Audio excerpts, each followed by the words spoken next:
Welcome to this training session on SIRE 2.0 Chapter 5.4.8.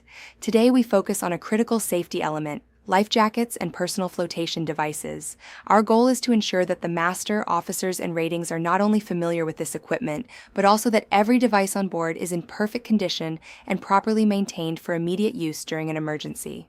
Compliance is governed by international standards, including the ISM Code and SOLAS Chapter 3. These regulations mandate that every person on board is provided with a life jacket that meets LSA code requirements. Understanding these rules is the first step toward a successful SIRE 2.0 inspection.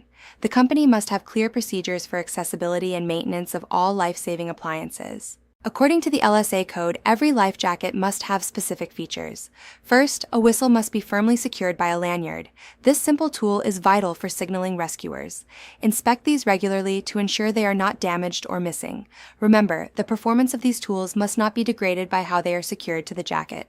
Next, life jacket lights are mandatory. Each light must comply with the LSA code and have a valid battery life. During your monthly inspections, you must check the expiry dates. If a light is missing or past its date, it is a negative observation. Ensure the light is positioned so it is visible when the wearer is in the water. Visibility is further enhanced by retro-reflective materials.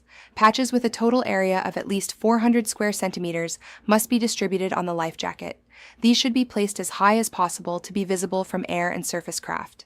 If the tape is peeling, faded, or missing, it must be replaced immediately to maintain compliance. Stowage locations must be clearly marked with approved IMO symbols.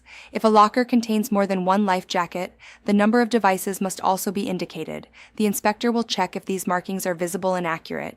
Life jackets must be readily accessible. If they are locked or blocked by other equipment, it will lead to a deficiency. Don't forget remote locations. A sufficient number of life jackets must be stowed on the bridge, in the engine control room, and at any other manned watch stations, such as the forecastle during mooring.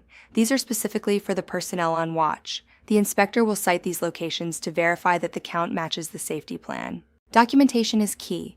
Monthly inspections must be carried out using the required checklist. Every inspection must be entered into the official logbook.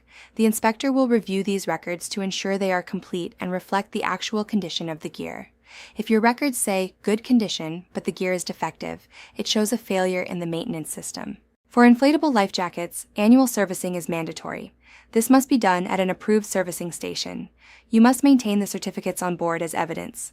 If the 12-month interval is exceeded without a valid extension from the administration, the vessel is non-compliant. Always check the service stickers during your rounds.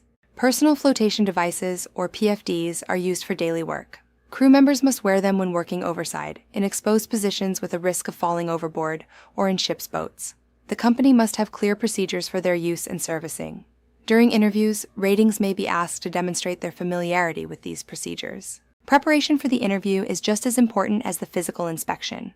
Ratings should be able to explain how to properly don a life jacket, where their emergency station is, and how to maintain their working PFD. Familiarity with company procedures is a core requirement of SIRE 2.0. Practice these drills regularly to build confidence among the crew. In summary, prepare for your next SIRE inspection by focusing on 4 areas: physical condition of the gear, accessibility and marking of stowage, complete and accurate documentation, and crew familiarity. By maintaining these standards, you ensure a safer environment for everyone on board. Thank you for your commitment to safety. Stay safe out there.